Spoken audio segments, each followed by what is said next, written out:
makes sense. Because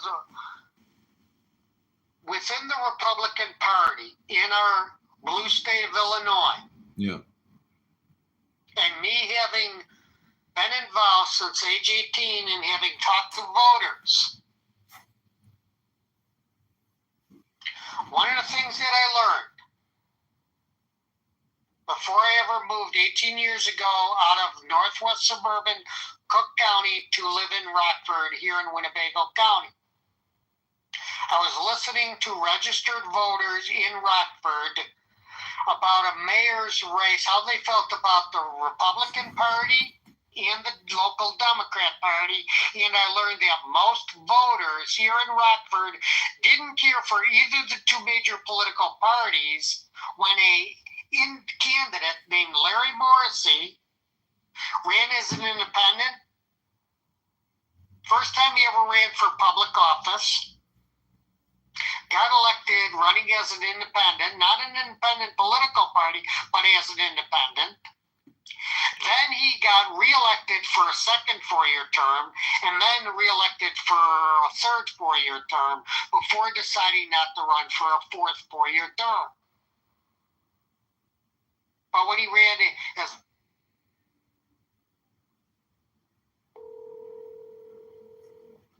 Hey, John.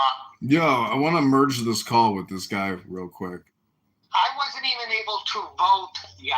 I hadn't changed my voter registration out of Northwest Suburban here to Rockford yet. Hey, Michael, I just merged the call with my campaign manager, Max. I wanted to introduce you to Max. Max, this is Michael O'Toole. Hey, Michael. He's a precinct captain up in Winnebago in Rockford. I help you out as a first-time candidate going for such a high-profile public office position. Yeah. I'm trying to share some wisdom with you. That's all. I'm aware you're a precinct captain. I've been involved in the Republican Party for 15 years, but more than Cook. But I've been involved in the Republican Party much longer is what I'm getting at. That's awesome. The knowledge and wisdom that I have versus when did you start getting involved? Of which you don't have. When did you start getting involved, Michael? Starting at age 18, and the thing that I didn't tell you, which I will right now, I just turned age 65 last fall of 2024 in October. So I'm not. Oh wow! Age. So were you around like the Dennis Hastert days? Yes. What's your thoughts on him? Before Dennis Hastert. He got what he deserved. Oh, good. He got what he deserved. I lived in Palatine, Illinois. Oh, wow. When I turned age 18. So you know Cook County. When which was part of the 8th Congressional District, which is now Democrat controlled. Yeah, it was a Republican when you were there. And when I was in college, which was attending my senior year at Western Illinois University in 1982, when I got my Bachelor of Business degree. Wow. The 8th Congressional District also comprised Hoffman Estates and Schaumburg. My father ran for the 8th Congressional District last election.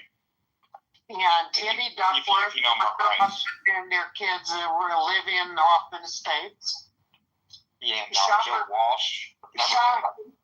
In Schaumburg, within the local Republican Central Committee, which is township, compared to, unlike here, where our Central Committee organization chairman, in Schaumburg, it's the township elected. It's Joe Polisi. Who I'm surprised, because I knew Joe when I lived in Schaumburg. Joe lives a gay lifestyle. He has a husband, and he also is a what's called a Carl Rowe guy. So he did have a same-sex marriage, you're telling me? I'm religious, so I don't believe in same-sex marriage, but he does have a quote-unquote civil partnership, yeah. But he didn't actually have a legalized marriage. No, he does. I just don't recognize it. The state of Illinois recognizes it. I just don't recognize it. Do you know the name of his spouse? Is it Ken? Because when Ken, yeah. I think it is Ken.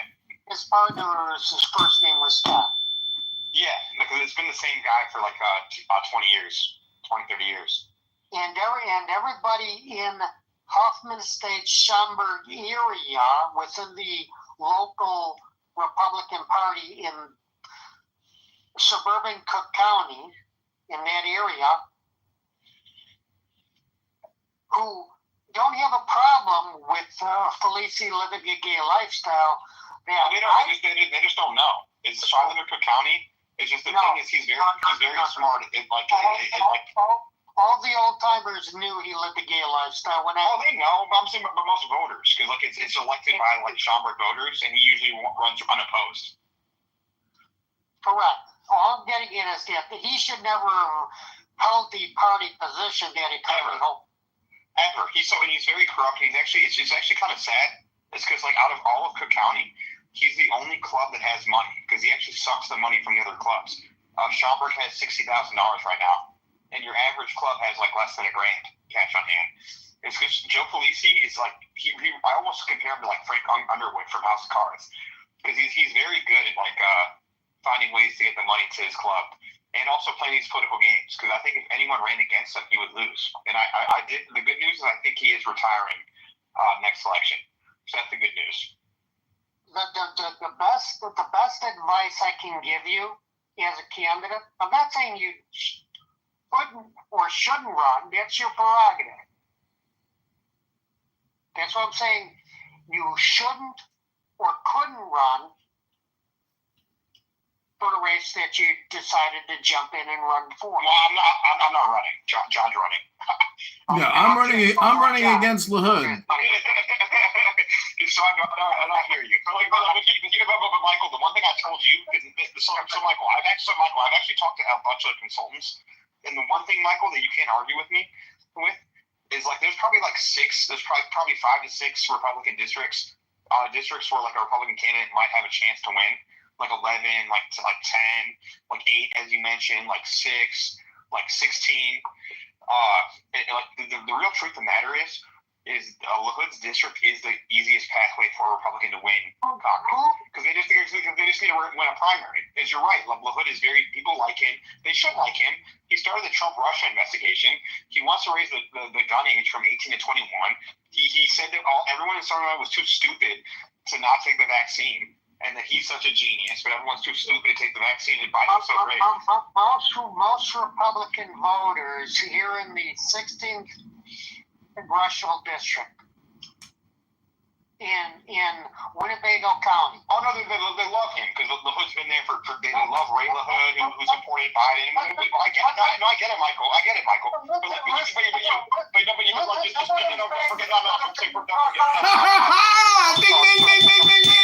You tried to talk over me on the conversation, and you want even my support, even though I can't vote for you or Darren. Well, I'm not running, so you don't have to vote for me. I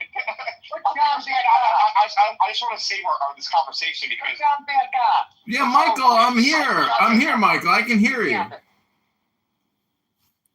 trying to help you, John, as a candidate.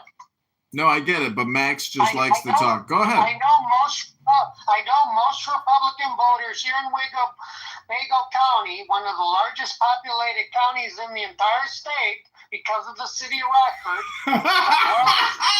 The Republican voters just inside the municipal city limits of Rockford are very reluctant to trust any Republican Party candidate that comes out of Chicago. That's a fact.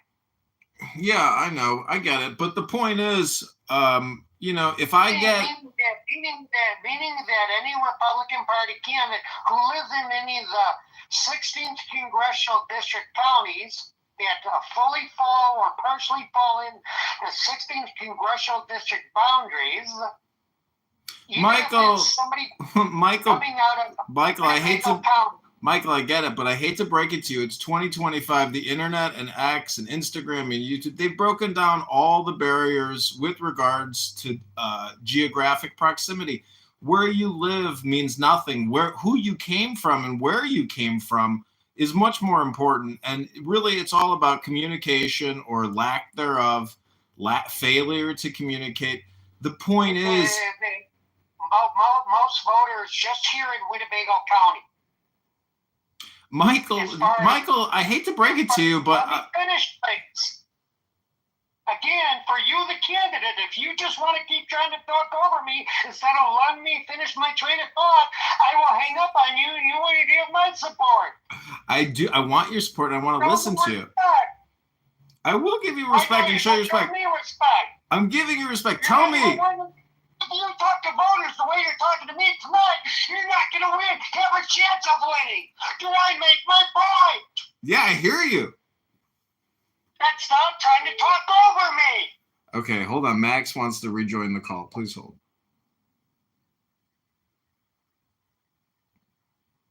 Yo, Michael, Max. All right, let's just relax. This is not supposed to be a confrontational call. It's just supposed to be a pleasant call. Unless he's telling you not to run, because honestly, mathematically, it doesn't make sense. Because as I said, it's I'm not saying you shouldn't run or couldn't run. That's totally him as a candidate's prerogative to choose to do. And it sounds like you're trying to bully him, and in general, no, I'm trying to help him.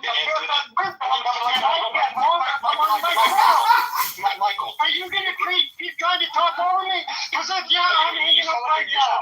I'm not. You sound like you're yelling and crying, but just stop talking. No, it's not talking. Right now. So John's a veteran. So that's why you just not talking to me. We don't need to talk to you, but you can. Do you want to confront the truth, or do you want to just keep yelling and huffing and puffing? John. Huffing and puffing, or can we have a real conversation?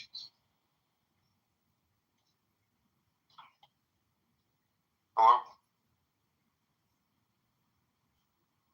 I'm still here.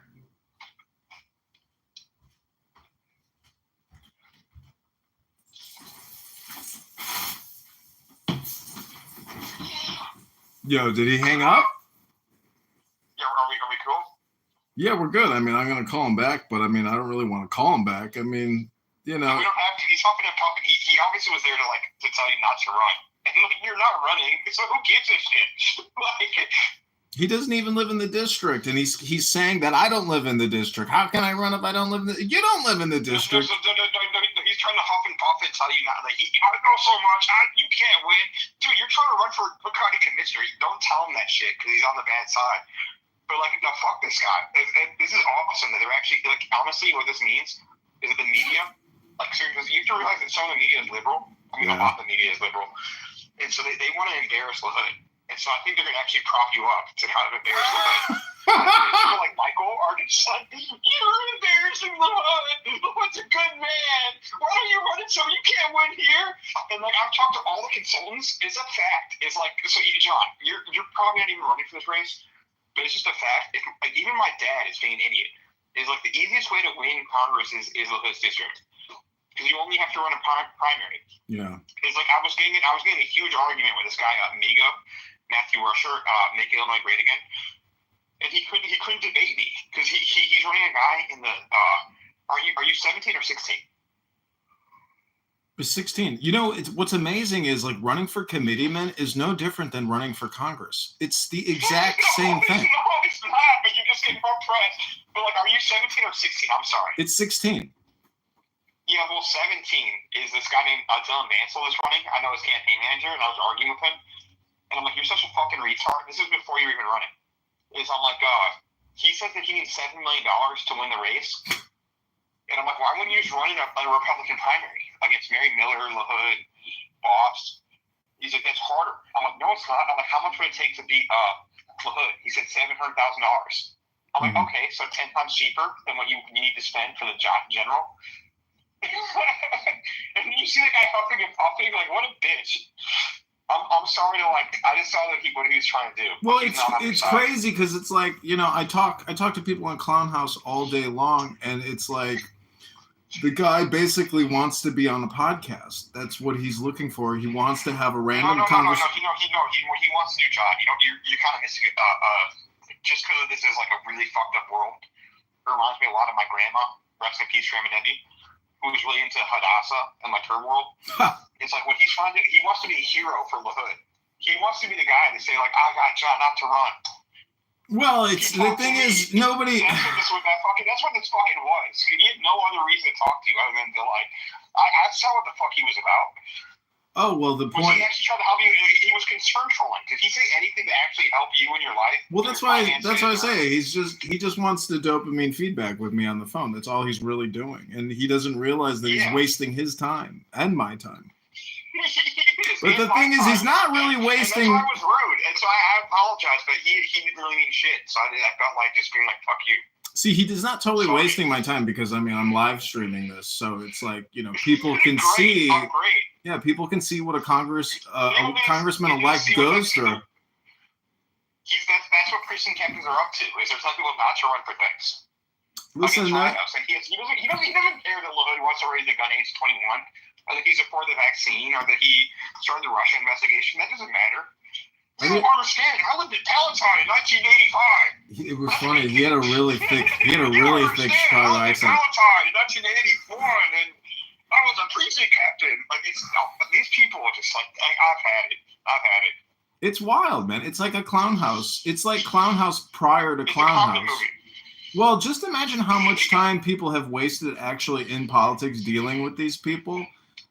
So it's. But John, was I wrong? Like, how right was I when I told you if you just announced to run for Congress that you would get this kind of attention? I was not lying to you at all. Well, people are looking. See, what you're right about in the sense is that people want to shit on LaHood because they hate him. All these Democrats, and we live in a world of clown Democrats. And Republicans too. Real Republicans shit on him too. Yeah, like a lot of Republicans that are like. So that's one thing I'm getting. I'm in another thread, and I raised a lot of good points, and then this other person chimed in, and I'm like, hey, but you still support like Darren Bailey, the child slaver, and you still support Tom DeVore, the baby murderer, and you still support Aaron Domar, Mr. Coke-Nose, and so like no. My slogan is I am the Darren LaHood vaccine. I am the Darren LaHood vaccine, and basically that was a great name. I love that you named yourself that. He's the COVID-19 vaccine hero and Republican zero. He's literally just a NASCAR driver. The good news, John, is I haven't introduced you to her, but one of your committee person I was just talking to earlier, and she's an honest person. She's like a person that like doesn't, isn't a part of the political life, and she agrees with us. Like you see what LaHood said about vaccines, you see what he said about guns, you see what he said about the Trump-Russia investigation, you see what he said about just like spending Joe Biden infrastructure money. There's no excuse. Yeah. Unless you're like a Michael O'Toole, and you should go back to Ace Hardware, that guy. What a real loser. Some of the X engagement data shows that like people are looking at it, and when I say that him and his dad had a falling out, and that his dad is a rabid anti-Trump derangement syndrome people, like there's so much gossip going on that this really could actually work. And John, when he says that kind of crap, it almost inspires me to spend the money to get you on the ballot. Because at the end of the day, and that's why, let's make sure your bank account is also connected to Square, Antidote, WinRed, all the accounts. Yeah. Because, honestly, it's motivating me to spend money and get people to spend money on you to make sure you're on the ballot. So it's not just till November. So that you can, do this for, a year. Yeah, I mean, I can roast him for the next year. It's gonna be a big roast. It just costs money to get you on the ballot. Yeah. You're not gonna get the signatures because you're too far away. But we had the money. It's not I might be down to put up some money and we can raise some money. And I was thinking about John, what are your thoughts on this? Is what if we did a poker event? Because I got invited to a poker game with my Jewish friends. Mm-hmm. And I'm like, what if we did a poker game amongst Congress candidates? And the candidates don't even play. You guys find someone to represent you. We need some type of content. Stuff like that, like raffles. You can do raffles as a candidate legally. Yeah. You can apply to do a raffle. You can as a citizen. You can as a candidate. I remember that. Yeah, I remember that. That's an That's what I've been talking about. Yeah. That's the kind of thing where I would be willing to put up money on an X ad campaign to see what because you can't do that as a citizen. It's actually a good financial deal. I agree with you. That would be an incredible headline as well. Raffle to remove and replace Darren LaHood. Yeah, and you actually get, or just like anything. It's just all the gambling addicts. Just raffle for $100. See, you gotta understand every single hour of every single day is one more moment to post more content about Darren LaHood.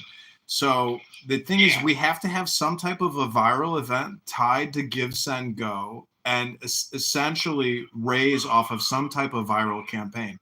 It could be a montage. What the hell was up with Michael O'Toole, though? Like, what the hell was that? Max, people have mental health problems, and they're strung really tight, and they don't do any therapy. They don't go to the gym. They don't read Toira, and they want to create dopamine, and that's the kind of guy he is. That's a good explanation. So that he was trying to help you. He's not trying to help me. He's not trying to help me. I was around since 1975. I lived in Palestine. I got Jim Edgar elected. I'm the reason why we have the pension crisis. See, the thing is, that guy knows people in Rockford, and he can essentially be the mind virus that we need. So we do have to essentially help. No, Lana. Lana is a bigger deal than him. Well, because he's not on your side. You want people that can actually care. No, I agree. The thing is, everybody has a time limit. Okay, John. Over-under vaccines on Michael O'Toole, 5. Max, the point is everybody wants. You got to realize this is like a call-in show, and people want their 5 minutes of fame, and that's all that guy really wants. But do you think he's taking more or less than 5 vaccines? I don't know. He's probably vaccinated. Most of these boomers are vaccinated. Yeah, that's what I'm saying. Like that's. Do you even know what the? You have to deal with it. You're running for office. You have to deal with that shit. I don't have to deal with that shit. Do you even realize that like 90% of the whole population took the vaccine? Like the acceptance and compliance rate was that high. Yeah, not me. Only one out of 10. Only 1 out of 10 people resisted the government. That just goes to show you that all communication is hypnosis. And there's no point not to run. Like Darren LaHood has got to go. He has to be replaced. He's got to be removed. 100%. He killed a bunch of people. I want to get testimonies from people that have died. He wants to raise the gun age at 21. How little respect. He wants to ship you off to war. But he wants to kill you with a vaccine, and he wants you to die at an early age from gun violence. You know, he doesn't want you to protect yourself, and he doesn't want to train you. The guy's a fake-ass constitutionalist. He's a fake lawyer. And John Kitover is a hero for running against him. Listen, Michael O'Toole is a tool. I have an oath of office from being in the military, which is essentially like having a doctorate in a way. And he may have an Esquire, but we have both sworn to uphold the Constitution, but he doesn't uphold the Constitution. And he's no. I think you have your anal virginity. I think you have your anal virginity, though. Right? Correct.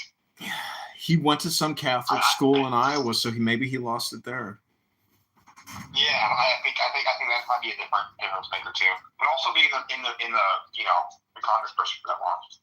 Listen, he's a career bureaucrat. I want to call back Michael O'Toole because he's going to be great content, to tell you the truth. No, you should. But if you want me on, let me on. But I'm gonna be calling him out. So just know that. I know. You got to realize it's like a clown house room, though. People want to finish their thoughts, and there's no point in two people talking over each other unless you want to raise the emotional equation and piss them off. No, I do. That's kind of that's what you understand about me. Is I don't like these people, and I want them to raise the emotional equation. And so understand that about me is that I think Michael O'Toole people are part of the problem. He is part of the problem. He has a failure to communicate because he called me, left me a voicemail, didn't even state his business. He just said, "Call me back. I'm the OG." That's the kind of guy Michael O'Toole is. He's a fucking tool. I thought he was trying to big dick you, and I'm like, what the hell? He's a tool. You're an Illinois GOP PC captain, and you don't give a shit about the Russian investigation or raising the gun age or COVID vaccines. What is wrong with you? And you're bragging about living in Palatine in the 1980s? Who gives a shit? He's A lot of people 60. live in Palestine. He's 65 and Like, what bored. the hell? Max, he lives in Rockford. He's bored. He's 65. He's the boredest Sure. guy you've ever heard. Boredom is part of the problem. This was the most exciting conversation he's ever had. Exactly. So if you want me to be, if he wants to smoke, he can get the smoke.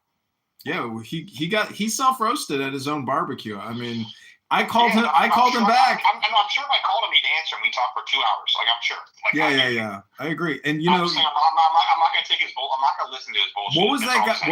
What was the name of that guy in Schaumburg that you called out? He had like $60K in his party fund. Joe Felici. Who was a husband. Yeah.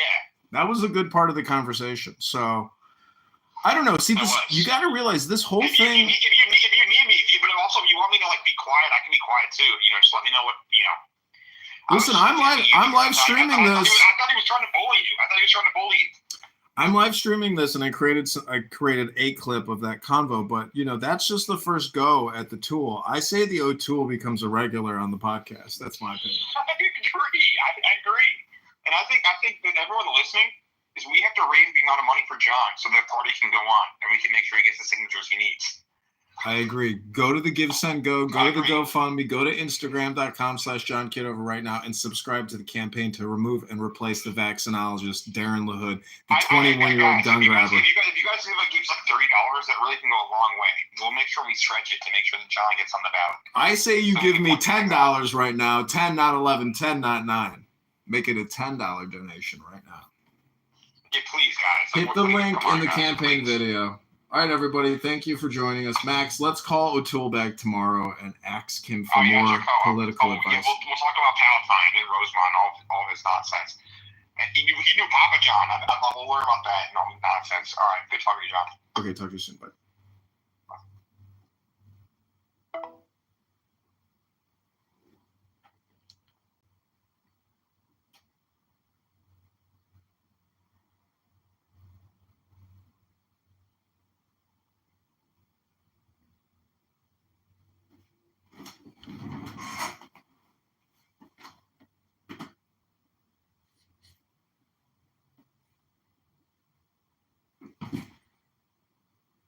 Myself.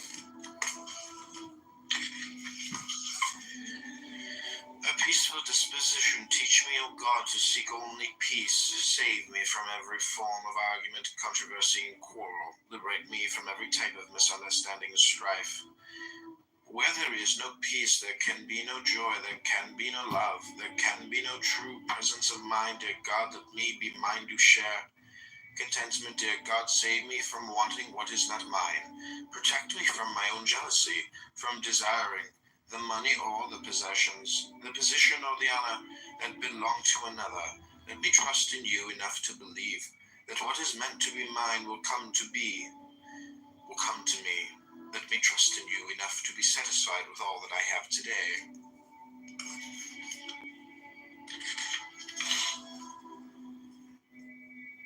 Self-esteem, dear God, let me feel close to you.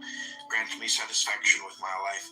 Let me rejoice in that closeness, and let me turn with that satisfaction into a sense of self-worth, not one based in arrogance or in feelings of self-importance, but humble as self-esteem rooted in holiness. Arrogance, dear God, free me of false pride. Free me of the arrogance that accompanies an inflated self-image. Spare me from haughtiness, from the overloaded ego which stems from an empty self. Let me learn to feel good about myself. Let me never feel the need to belittle anyone in order to find value and worth, in order to feel valued and worthy. A haven of joy. Teach me the meaning of joy, dear God, strong, deep, genuine, and pure joy. Don't let me succumb to feelings of sadness, loneliness, and depression. Teach me to turn to you with my every problem, frustration, anxiety, and pain. Accept my broken heart, heal me, and shelter me in a haven of joy. Clapping and dancing, dear God, stir my heart with the spirit of joy, imbue my arms and my legs with that spirit.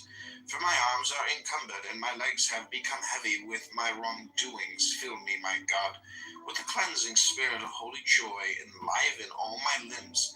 Help me raise my hands and clap. Help me lift my feet and dance, dance, dance.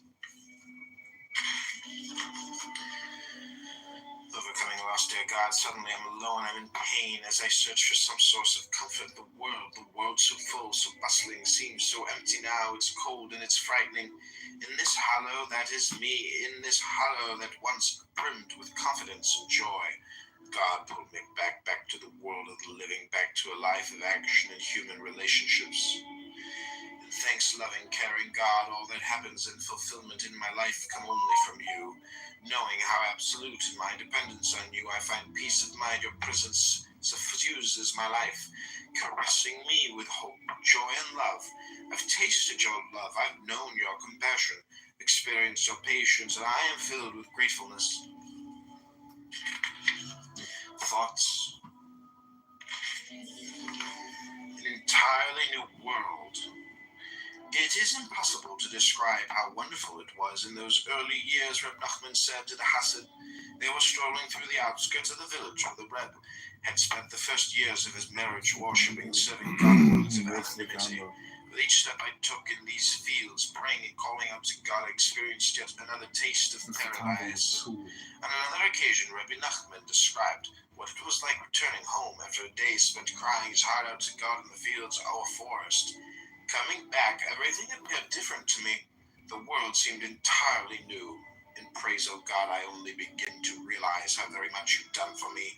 I must now internalize the understanding that everything that happens to me, everything is an expression of your everlasting love, of your concern for my ultimate good. God, as I recognize all your goodness, as your kindness fills my thoughts, I sing your praise. Light of awareness. God, let me comprehend all that I see with the light of awareness. Let me understand whatever touches my life in a deep and intimate way, in a way that embraces both the adult and the child within me. Enveloped in faith, my God, you and only you know how strongly I want to believe in you, to put all my faith in you alone. Help me make this desire a reality. Help me perceive your presence and draw strength from it. Every moment of my life, through every trial I face, let that recognition bolster my faith in you wherever I go, whatever I do. Accepting God's justice, God, help me see. Help me understand all that I see in the light of your truth, in the light of your ultimate justice. When I see the success of the wicked, help me realize that it is but an illusion. Nothing authentic, nothing real. Real success, true good, absolute happiness are found only with you, dear God of truth, and one day I will see it, experience it, and know it. Overcoming doubts, my vision is distorted. Loving God of truth, I want to see clearly, but my heart leads me through twisted, convoluted paths of misunderstood impressions. Straighten those paths so that I can strengthen myself in the conviction of my beliefs. Learning life's lessons. Dear God, let my heart grasp the profound wisdom with which you created the world. Let me understand that life's difficulties are in fact her opportunities. Life's endings are also her beginnings. Life's disappointments are her finest teachers. Learning life's lessons, dear God, let my heart grasp the profound wisdom with which you created me. Help me understand that my vulnerabilities in fact open me to growth. My limits draw me to new frontiers. My very failures teach me to succeed. Perceptions, body and soul, Holy One, grant me the wisdom to bring harmony to the alliance of my body and soul. Let them rise together in my devotion to you. My soul perceives your light. Let my body discern it too. My soul sounds your praise. Let my body sing it too. Focus prayer, oh dear God. Ribono Shalom, Ribono Shalom, Rabbi, I think I've wasted my seed.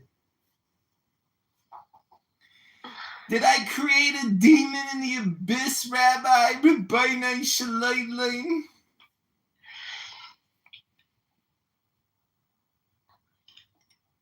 Nura, you look like... about the comedian. Comedian is the only veteran that I actually like. I mean, this guy didn't even fight in a war, but he's sucking the living shit out of the welfare system. I'm sure we can 14. Let's see if he was... Ribono Shalom, Hashem does miracles in strange ways. Nora, you look like the next Shahada victim of my dreams. Have you already ascended into the... What is Muhammad's heaven called? It's called a harem. How do you say in Arabic heaven? Jinnah, you look like you're dressed for Jinnah in a Gucci magazine in Kuwait. Did you see Donald Trump saved 100 American hostages that the Kuwaiti police were holding Americans hostage and they were blackmailing them? These Arab Muslim bastards overseas were holding Americans hostage. I mean, don't get me wrong, just because they believe Muhammad is, the chosen one of Allah and the updated Jesus Christ 2.0, the point is, if you fuck around, you'll find out what American justice is. Generally, it's just a letter, and that's all it takes. I like to call it Israeli justice. Call it what you want, but what we have here is a failure to communicate. Maybe we can just call it justice. The law and diamonds and jewelers, they're all intertwined. It's all jewelry. Some people don't like diamonds. Some people prefer sapphires. Some people liked pearls. Those went out of fashion. Then everybody started liking sapphires. Rabbeinu Shalom Elohim. There's a gemstone for everyone. Oh, hey, Julian. What's going on with Mangione, your boyfriend, lover, killer in jail? What's the latest news?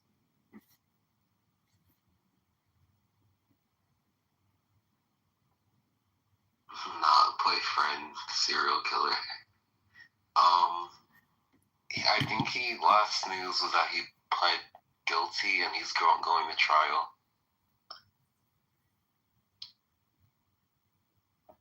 Not guilty.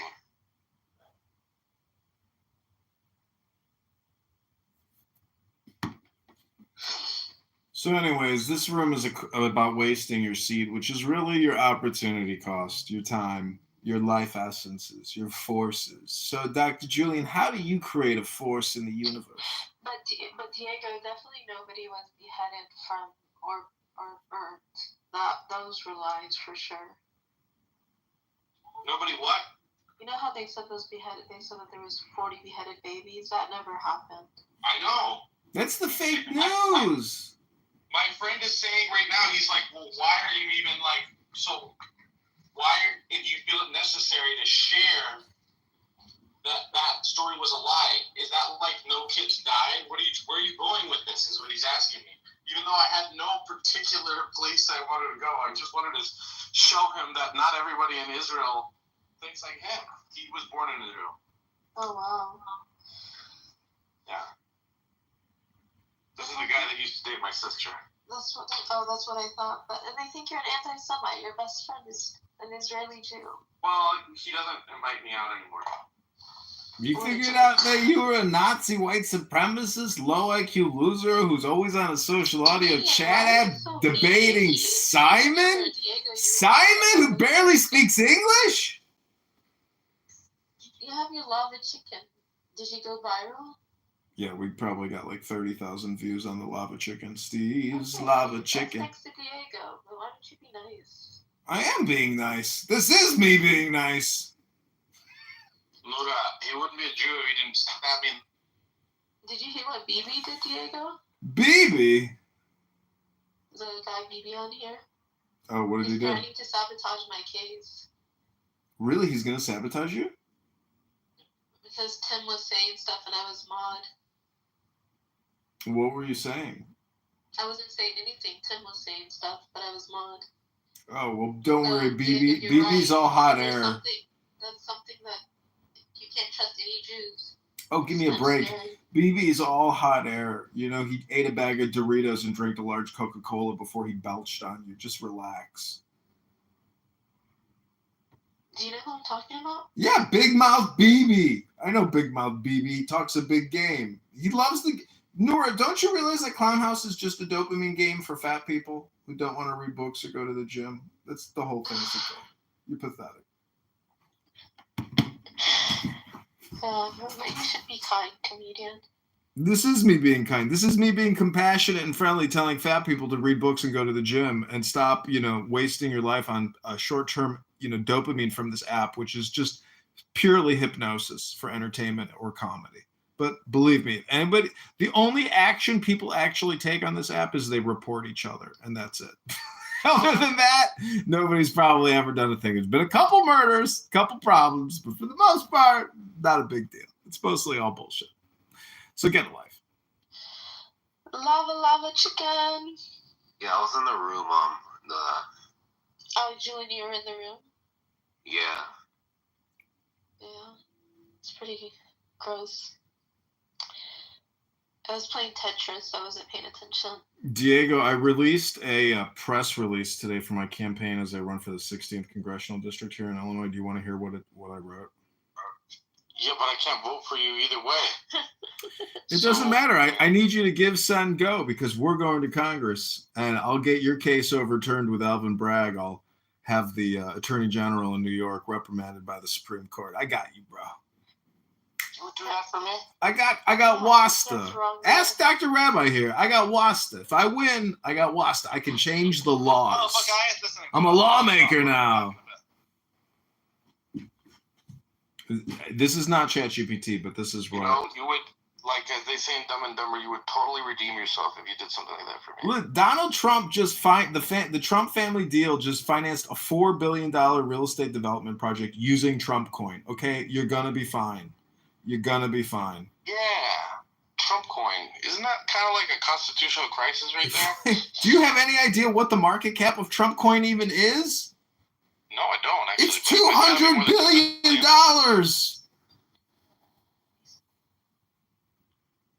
Did you also see that the United States Financial Corporation inked a deal with Ukraine to guarantee the economic redevelopment of Ukraine, costing taxpayers hundreds of billions of dollars? The White House just inked that deal with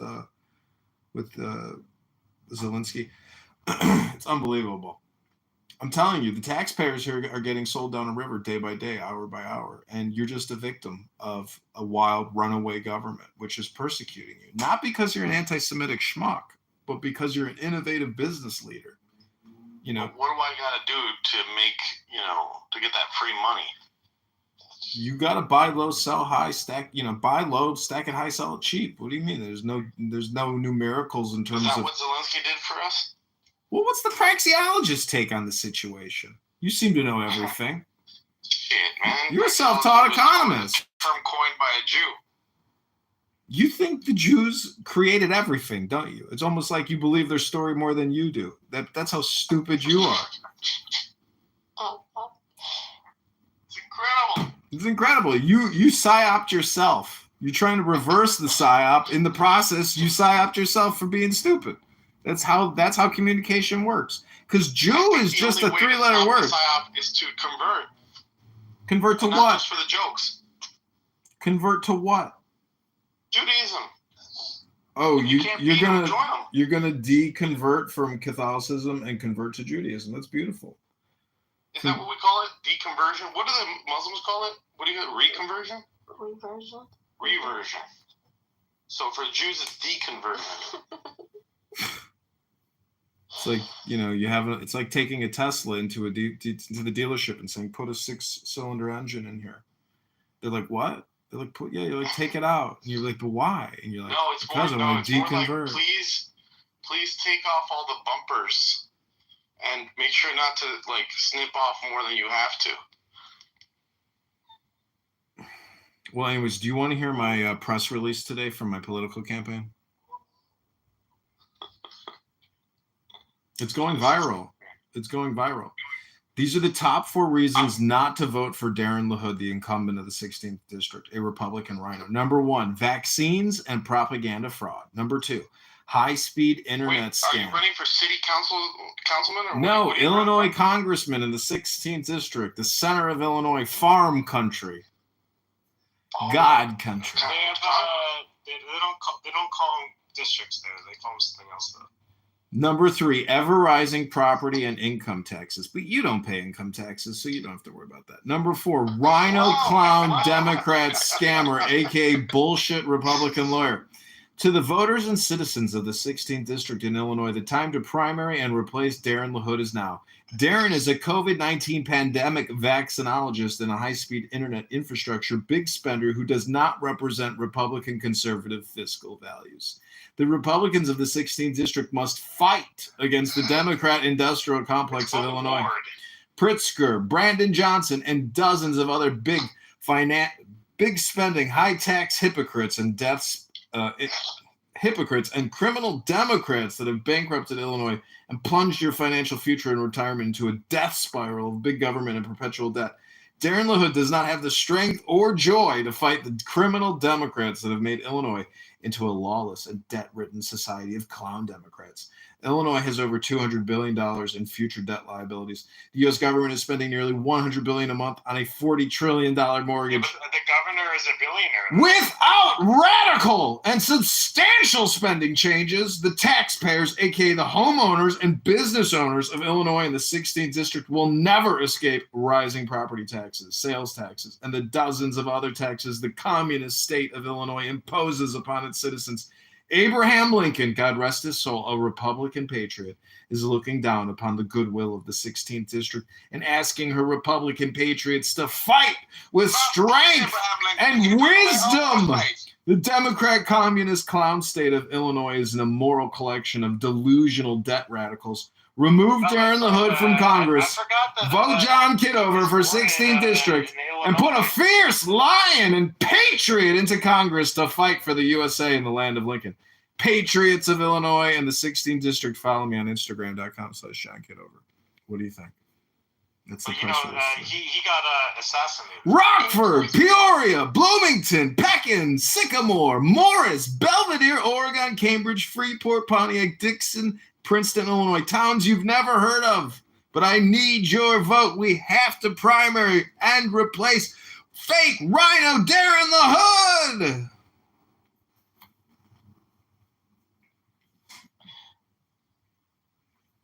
I mean, also, Marshall Rankin. Lincoln, yes, was from Illinois, but how much time did he actually spend in Illinois? Marshall Rankin volunteered for my campaign, but then I asked him, "Who did you vote for? Kamala or Trump?" He's like, I voted for Trump. No, duh. And then I was like, well, who did you vote for, Joe Biden or Trump? He's like, Biden. I'm like, so why would I want a fucking Democrat working for my campaign? He's like, fuck you, Edmund.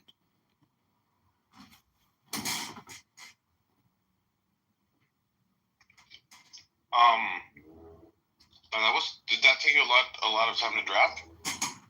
No, I literally did it in like probably 35 minutes. And published it.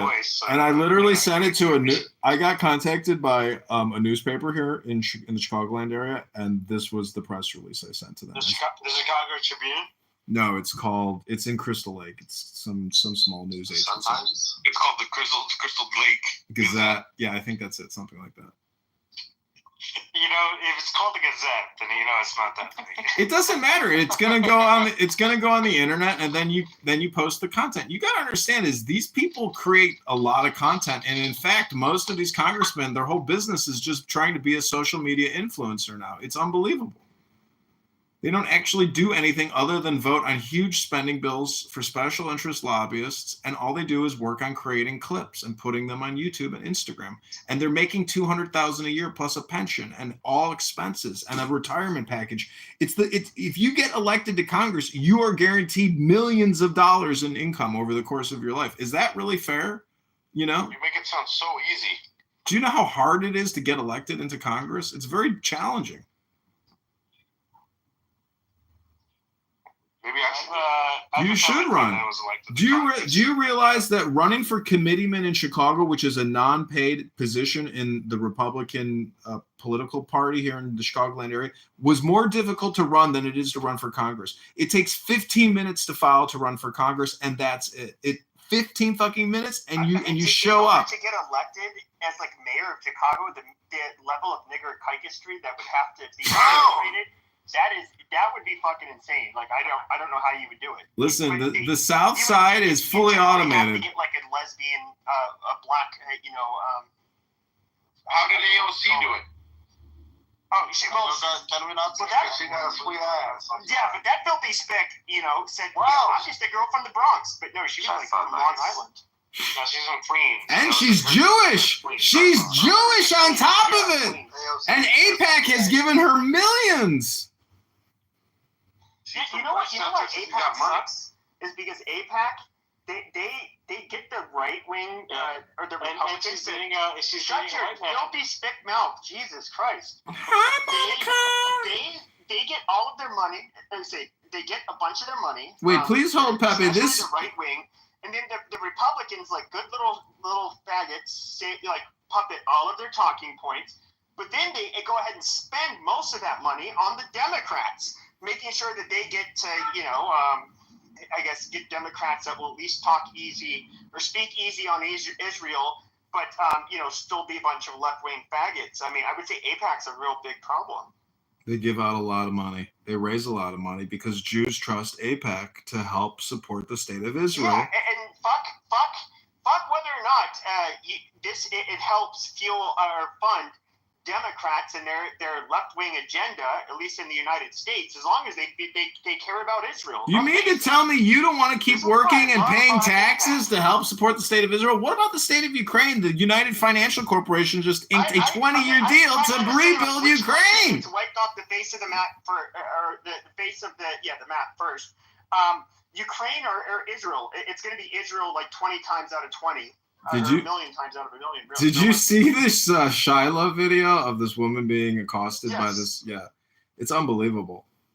She is going to be on. She's going to be on Fox News by Friday, and she's going to raise $500,000. Her life is forever changed. This piece of shit changed this woman's life. She won the fucking lottery. Did you see that he was charged with fucking rape 2 years ago?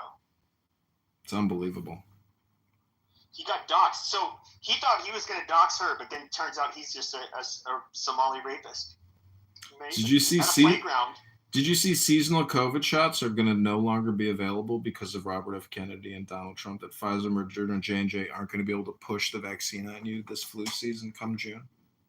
Yeah, a lot of you guys are That's right.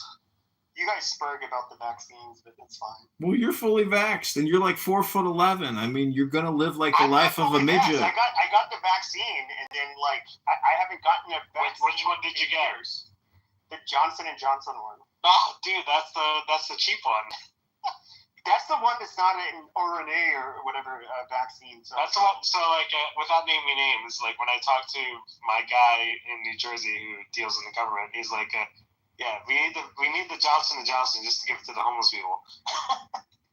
The reason I got it is because they were giving them out. There was a grocery store that closed down, and the parking lot was being used to get jabs. And my dad called. He's like, "Hey, dude, there's they're giving COVID shots across the street. Maybe you want to get one." I'm like, "All right, fine, fuck it." So he said some of the work restrictions I had, and so. I got it, and I think I got one of those Moderna boosters a few months later, and then that was 3-4 years ago. Wait, you mixed Johnson & Johnson with Moderna boosters? Yeah, so that was the what the fuck's wrong with you? I did the same question, man. I can still fuck several times a day. I have not dropped dead. I've not gotten an illness. I was supposed to die a few years ago. Okay, I mean, Jesus Christ. I probably had sex with a couple of vax girls at this point.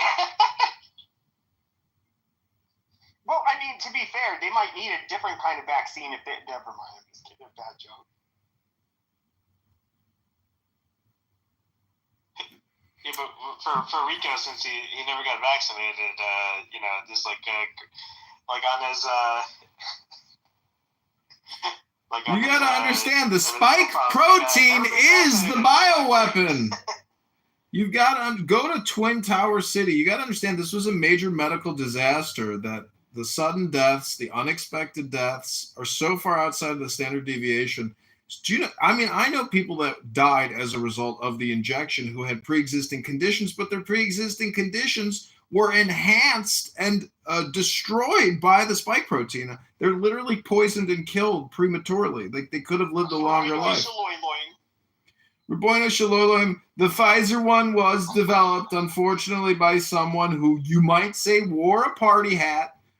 there's a lot of new party hats all around. But the point is, the now is all important, and you're still here on Clown House wasting your lives, talking about nothing. So are you every day. It's a comedy. It's a comedy show, and Pepe is one of my best participants.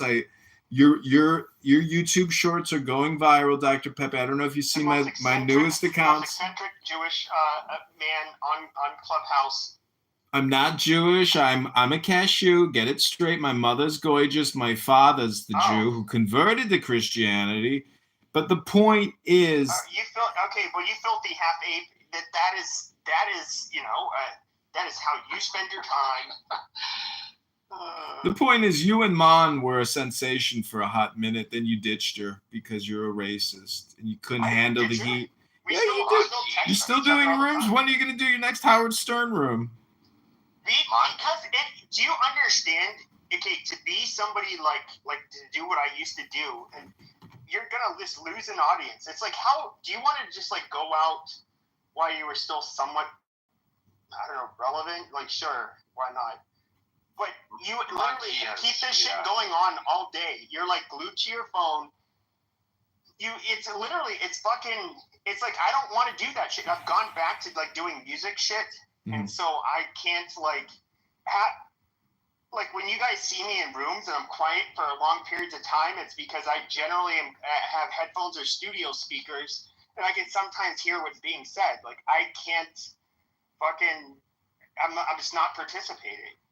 I wouldn't waste your damn time when you make music.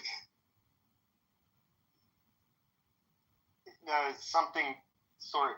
Everything you guys say is music to my ears. I love you all. Keep going. Let's make music together.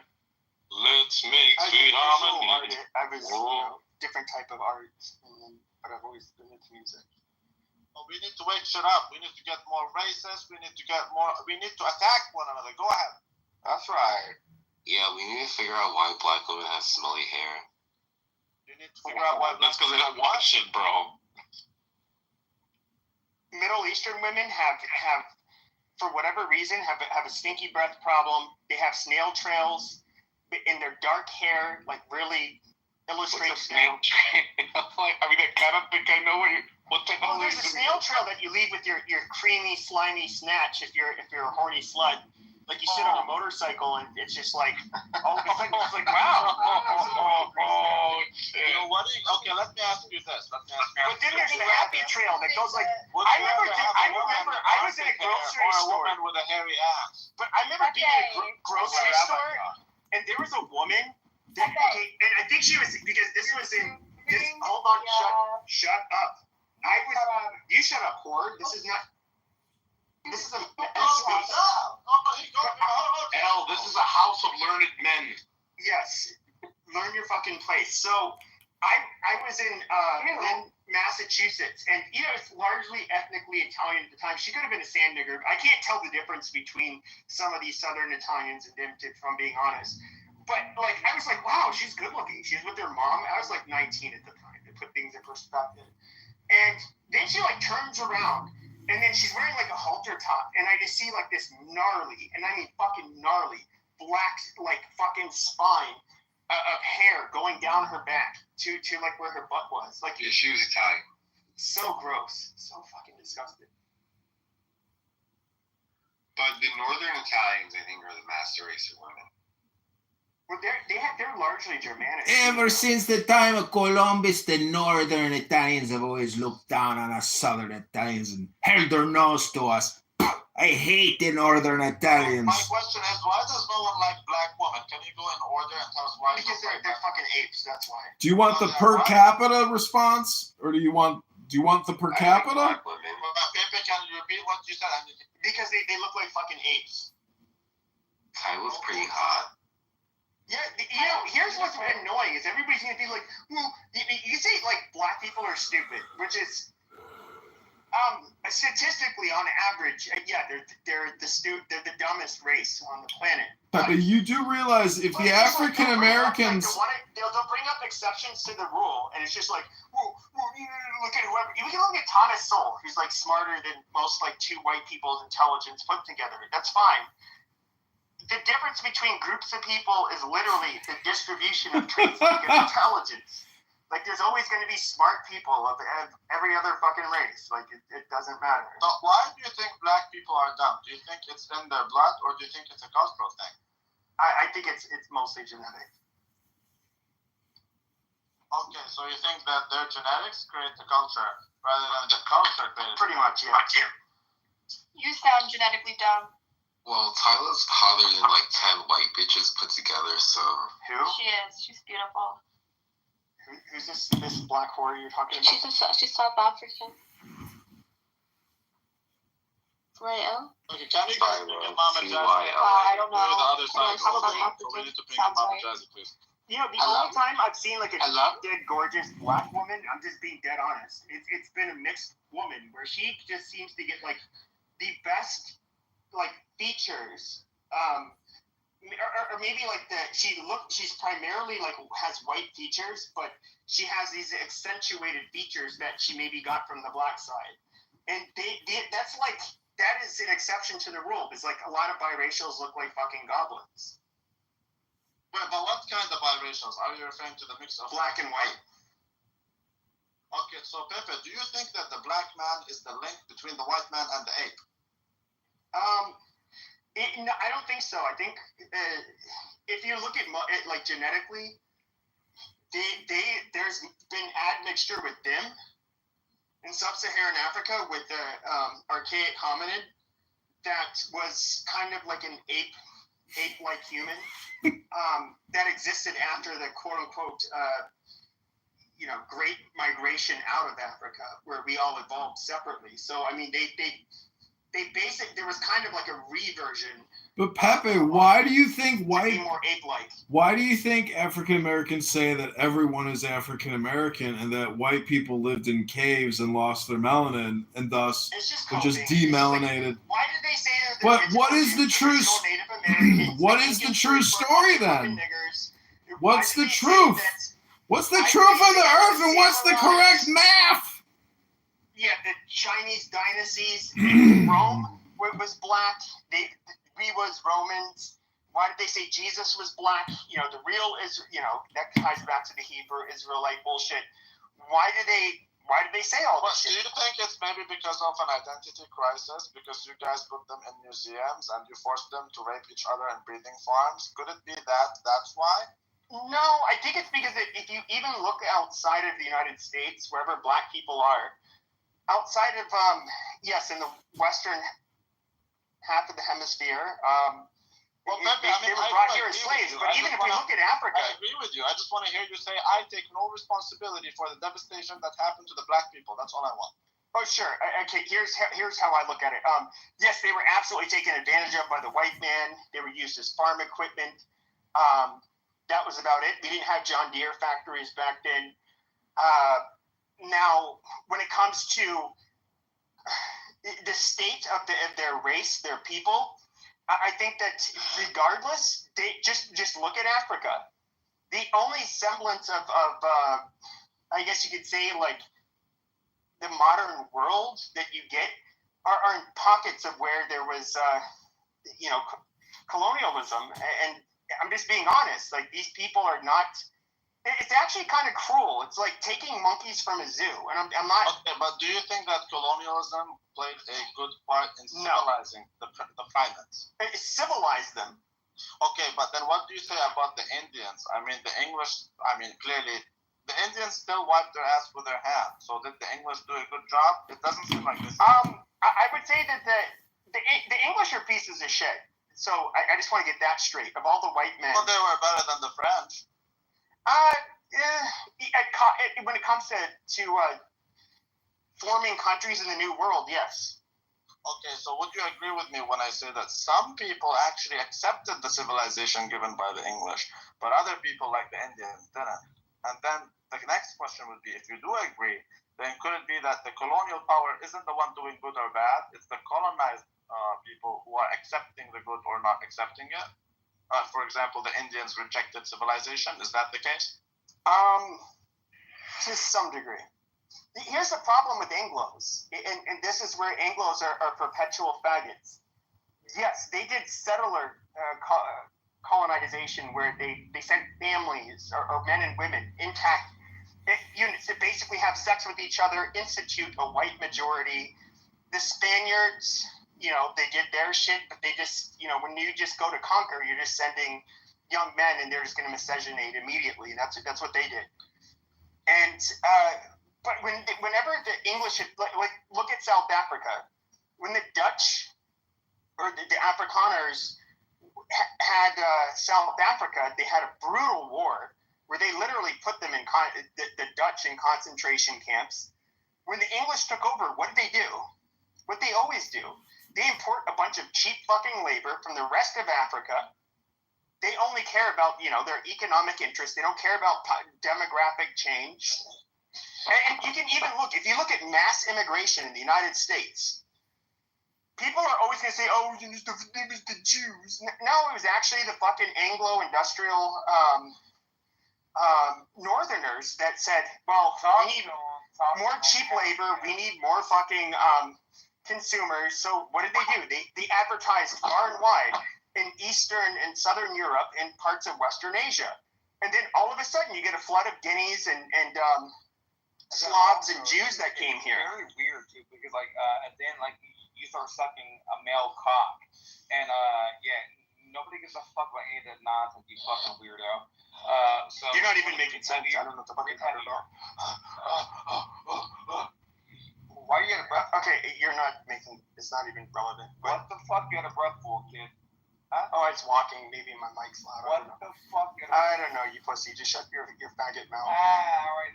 But anyways, we're derailing. But when it comes to the Anglos, they've always done shut the fuck up, you faggot. Somebody kick this queer. Where's this homo? Okay. I guess the other people meant the serious people left. All right. This retard, he can't make any points. He got power. He got the power to troll a room when it was already ending and leave. So I'll go ahead and leave. I'm not giving this faggot any clout.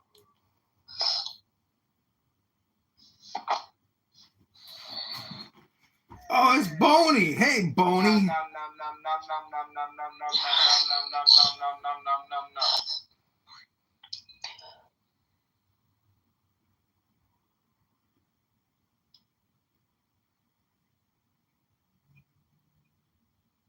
He gone.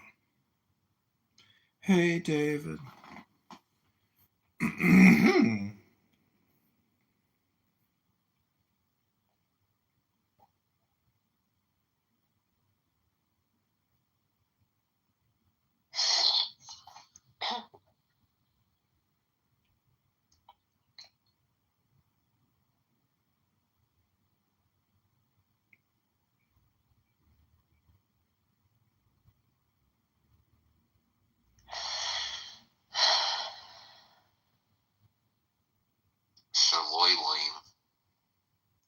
Ribain Aishaloi Loin. Ribain Aishaloi Loin.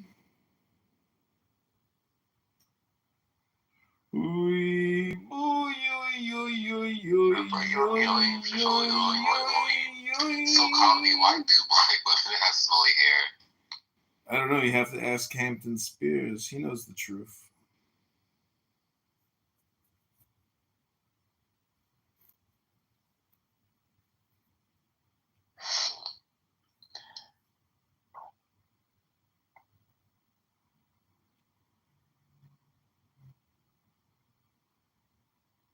I haven't seen Hampton Spears in forever.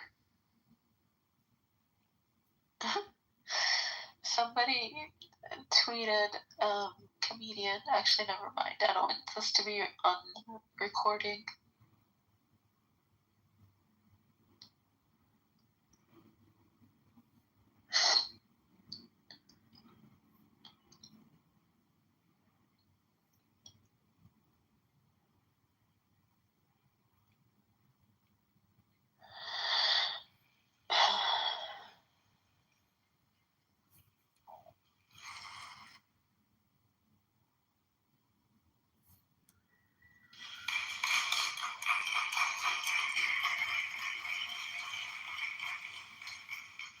Your phones are too close to each other. They're making noise.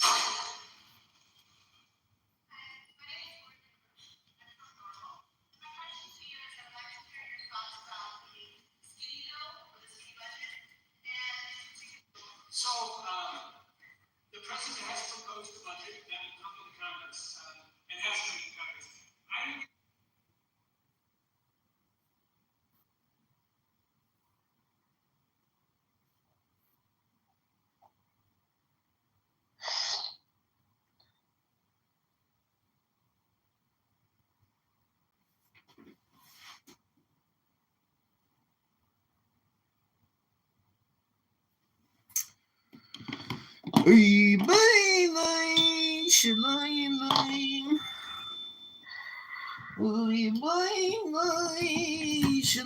All right, I'm going to the gym. I'm going to let this room run since I was made the Green Bean King.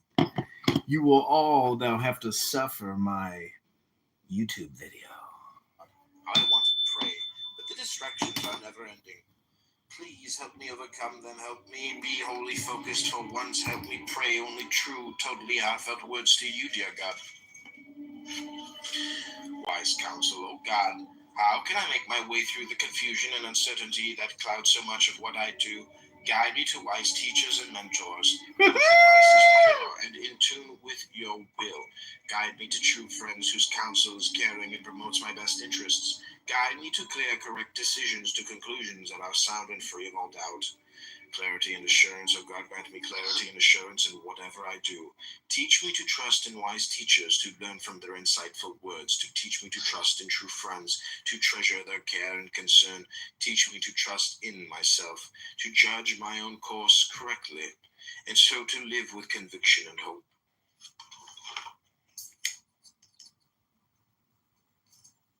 Surprisingly, a large number of individuals choose Medicare plans that actually require special approval on 70%.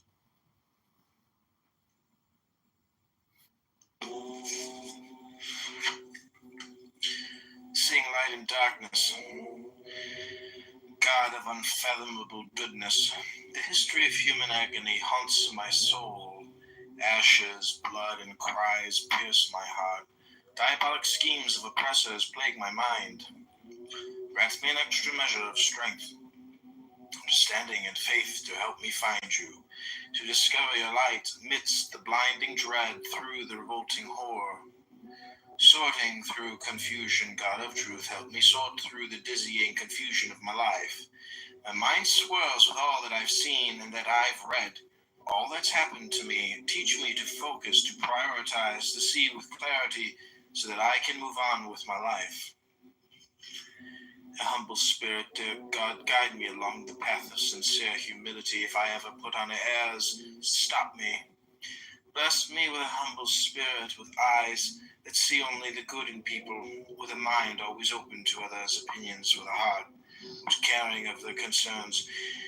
Teach me to humble myself even before the lowliest of your children, whose very brokenness brings them closer to you. Finding good. Oh, loving God, help me discover and uncover all that is good, all that is positive in the world. Camouflaged though they may be, let me find those elusive sparks of holy light. Let me perceive all the beauty and truth hidden within your creation. Finding good when I am confronted with baseness and evil, let all the bad fall away before me, that all the good and goodliness that lies hidden within everyone I meet shine forth and emerge as a grand reflection of beauty and light. Losing control, oh, how much good I've lost in losing control of my anger. Such a large portion of my life. So much growth I've let slip from my hands by allowing my burning thoughts to get the better of me. God, teach me to let go. Maintaining perspective, oh God, please help me comprehend that life in this world is fleeting, hardly more than a fantasy. This moment I am here, as are those around me. Where will I be? Where will they be? In an hour, in a day, in a year, or in 10? Help me hold in my mind an image of the world that awaits me, of the life eternal that will follow my stay in this place of momentary fascination and reverie. And thanks my God, it has taken me time. But I'm finally learning to trust you. When I called, you answered. When I cried, you sent relief.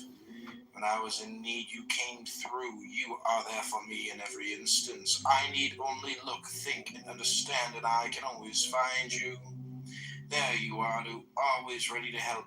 Thank you, God, for waiting for me. Will wanting to wait in one of his most powerful statements, Rebbe Nachman unequivocally characterizes the facet of the human psyche which functions below the threshold of consciousness. The young man was bemoaning the difficulties he was encountering in his attempts to come closer to God. But I really want to be a good Jew, he insisted to Rebbe Nachman. But, said the Rebbe, do you really want to want? And praise God, you've given me the physical, emotional, and spiritual will to overcome so many obstacles that have risen before me. How many times have I faced what I perceived to be impossible, hopeless situations, and withstood them, and discovered creative solutions through which to surmount and master them. You strengthened me again and again. I know that you will never fail me. In God's will, merciful God, I know how very much you care for me. You've made me in accordance with your will. Why then don't I always want to be that which you've made me? Why do I so often fall short of all that you want me to be? In God's will, God, I want to be so many things, to do so much, to achieve so endlessly, but can anyone be everything? Do everything, have everything? You alone understand the fragile balance of my soul. You've invested in me the potential to make of that balance a perfect creation. Now help me fashion myself into just such a creation, in accordance with your will. Overcoming negative traits, oh God, help me perfect every element of my humaneness. Consequences, like, why are we spending these millions and billions of dollars in Vietnam when we should be helping the black community and the poverty-stricken? And, like, what are we doing? But at first he was described in the media as a fervent Zionist. In fact, there's this letter that people say was falsely attributed to him, and it was called A Letter to My Anti-Zionist Friend. But some people say that he actually did write it. So he was I was just reading through something here. It says, King paid frequent tribute to Jewish support for black rights, defended Israel's right to exist, supported the Jewish state during the Six-Day War, and on more than one occasion opposed the anti-Zionist movement then. So there must have been some sort of shift. There's two things going on. Number one, there's Jewish propaganda. Some of this arises during the BLM movement because they needed the BLM movement to not turn against Israel. So they had to paint Martin Luther King as a pro-Israel Zionist to convince the BLM rioters and protesters to not go anti-Zionist. All right, so there was a lot of propaganda that came out during BLM. So basically, he had an enormous amount of influence, and they feared that basically the monster they created and propped up would be able to turn on them and get the influence against them, basically. Bingo. The golem turns. That's exactly what it was. Right. And just like in the medieval times where, the story of the golem is, you have the Jewish rabbis who create this monster out of clay to basically fight for the Jews and defend the Jews against their enemies, but then he gets too big and powerful and he turns on the Jews. And the rabbis have a magic word or phrase, they say, that then kills or takes the life out of the golem. Well, so when they create this golem, Martin Luther King, he gets too big and powerful and he turns on him, they use their magic. What do? They turn him into a sacrificial lamb and use his death as a vehicle to pass the Fair Housing Act of 1968, which accomplishes, finally, the full and lasting desegregation and integration of black and white America. It opens the door to the third world invasion being able to just perpetually undermine the white Christian, ethnic underpinnings of America. So they use his death in a magical way, if you will. They make him into a sacrificial lamb, right, to kill this golem, right? That's literally what they did. And right. And so those are the motives. Those are the motives behind the assassination of Martin Luther King. Now, to Myron's question, why didn't they? I think it's because he was just too far down. He was too committed. And we also know, based on testimony also from James Earl Ray, that Martin Luther King was taking up the Palestinian cause. And you can divine that anyway from his speeches and his activism of the time, because he starts talking out against colonialism, about the poor and the downtrodden, right? And he's taken up the cause of the Central Americans and the South Americans and the Vietnamese So, yeah, the Palestinians fit right snug in the middle of that. It turns out that people in his camp were reaching out to the Palestinians. So if he ever was pro-Israel, he was turning, and he was becoming pro-Palestinian. And we know that Israel, they just couldn't have that. It was too big, it was too powerful. They couldn't have opposition like that coming from within, because the left, they just couldn't have that kind of opposition. So they had to get rid of him. You know, he ran afoul of multiple Jewish power agendas and the Johnson administration agenda. So they had to remove him. And what's interesting, so he gives this speech on April 4th, 1967. James Earl Ray is busted out of prison on like April 23rd or April 27th, just like 2 or 3 weeks later, by, it turns out, the federal government. But nobody knew that for decades. It was a secret. But the federal government was actually an operation led by the federal government to bust James Earl Ray out of prison in April of 1967, just a few weeks after the speech by Martin Luther King. So the reason why I bring that up, Myron, and everybody else, is I want you to understand that the plot against Martin Luther King, I believe, once he gave that speech, announced his intentions, and the die was cast. Like, they knew they weren't going to be able to bring this guy back. He was off the reservation, and so they acted quickly. And within 2 to 3 weeks, they initiated their plan. And the federal government sprang James Earl Ray from prison in April 1967. Now, April 23rd, 1967, he'd been serving a 20-year sentence for armed robbery, okay? And he ended up escaping in a bread truck, okay, that was delivering baked goods from the prison bakery. And he hid inside that and escaped. And everybody for a lot of years just thought it was a lapse in security. But it turns out that it was actually a payoff from the federal government. The feds were involved, and they delivered $25,000 to the prison warden who made that happen. Okay, but now we're going to shift gears into James Earl Ray, because this is a very interesting story, Myron. James Earl Ray, again, escapes inexplicably, right, from prison. And he basically spends an entire year on the lam uncaptured. They're unable to capture him for an entire year. He travels around the United States, to Canada, back to the United States, to Mexico, to Canada, back to the United States. He's doing all this international travel all over the place. Nobody knows where he's getting the money. Nobody knows how he's accomplishing any of this, right? Like, how is he doing? They don't know how he escapes. How is he traveling around? How is he praying for everything? Well, it turns out that they set him up with an operative named Raoul in July of 1967. He's in Canada. He goes to Canada, and he meets an operative in a bar in Montreal named Raoul Coelho. And it turns out that this Raoul guy was a longtime associate of Jack Ruby. Jacob Leon Rubenstein, the man who shot and killed Lee Harvey Oswald, the man who was a member of the Jewish mob under Meyer Lansky, who was a weapons trafficker smuggling weapons to Israel. And it turns out that Raoul was a partner in this weapons trafficking operation. Okay, and this is going to be a little scattershot, but when they captured the white Mustang that James Earl Ray had bought and purchased with money given to him by this Raoul, Donald Wilson, one of the FBI agents who searched the car, found a file with a piece of paper in it that had the phone number to Jack Ruby's Carousel Club in Dallas. Okay? Just let that percolate. All right, if you know about the JFK assassination and Jack Ruby's intimate involvement, here you have literally a direct connection to the JFK assassination and the network that assassinated JFK.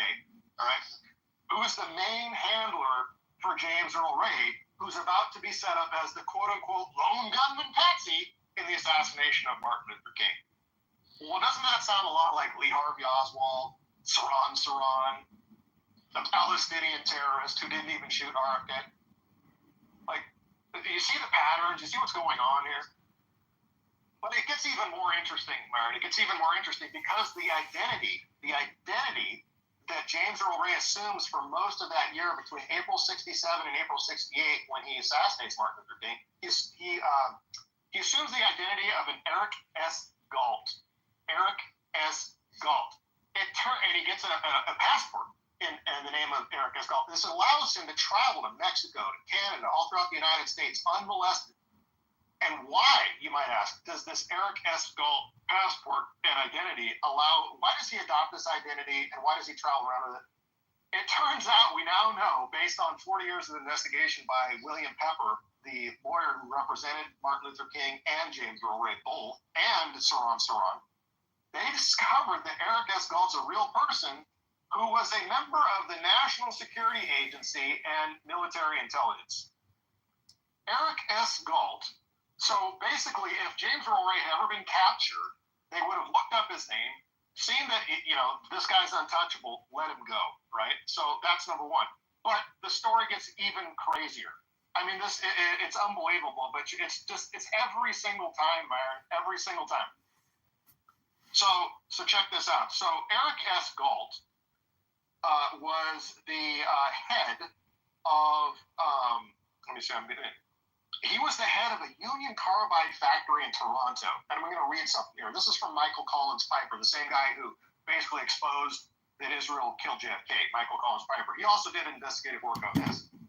Eric S. Galt was the head of Union Carbide's factory in Toronto. They had, and Eric S. Galt had top secret security clearance. The warehouse he ran housed an extremely top secret munitions project funded by the CIA, the U.S. Naval Surface Weapons Center, and the Army Electronics Research and Development Command. The work involved the production and storage of proximity fuses used in surface-to-air missiles and artillery shells. The company was engaged in high-security research projects controlled by the U.S. parent Union Carbide Nuclear Division, who ran the Oak Ridge National Laboratory.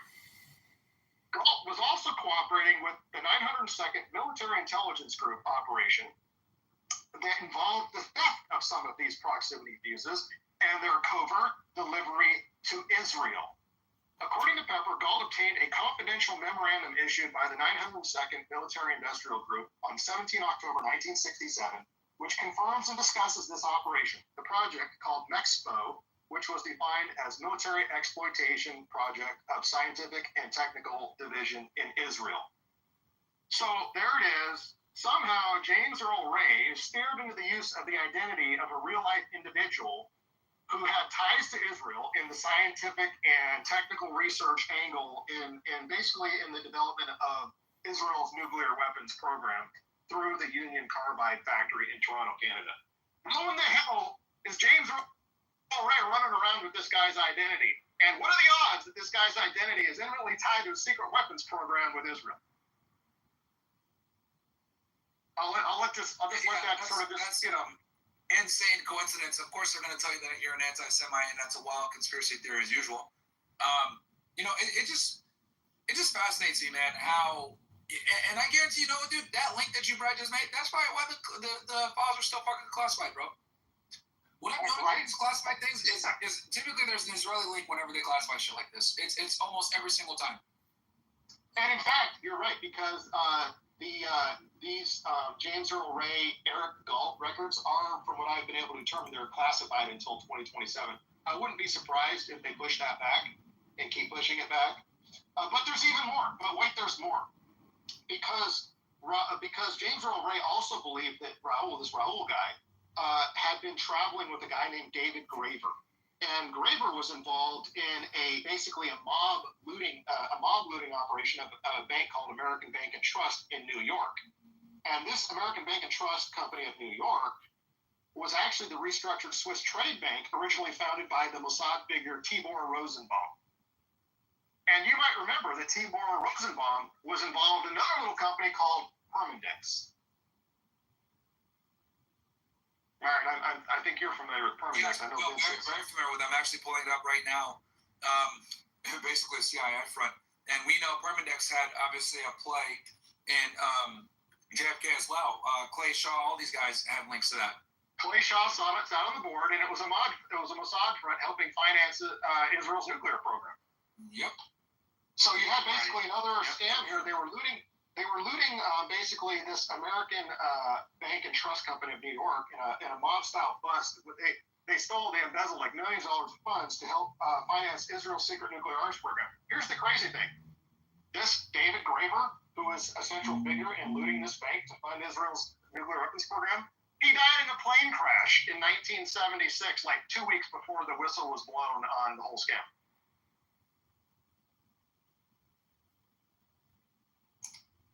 Every time, man.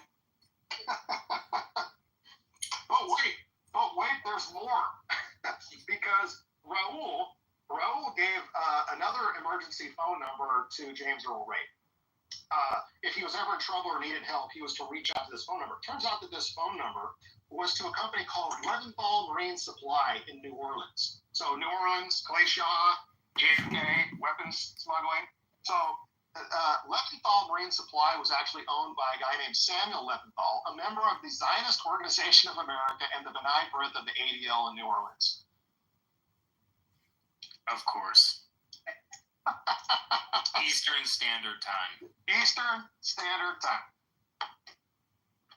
So now what's interesting about all this is all of this information, it took decades to compile it, to discover it, to find the witnesses, but it's all been compiled by people who are completely agnostic to the Israel JFK tie. These people don't know anything about the Israel tie to JFK. They don't know anything about that. They don't know about anything about the Jewish ties to the assassination of JFK or the Jewish ties to the assassination of Martin Luther King. So a lot of these facts, I would think, to them seem maybe just sort of interesting or curious or superfluous, but to the trained eye who is aware of what's going on here, these things are like leaping off the page to me, right?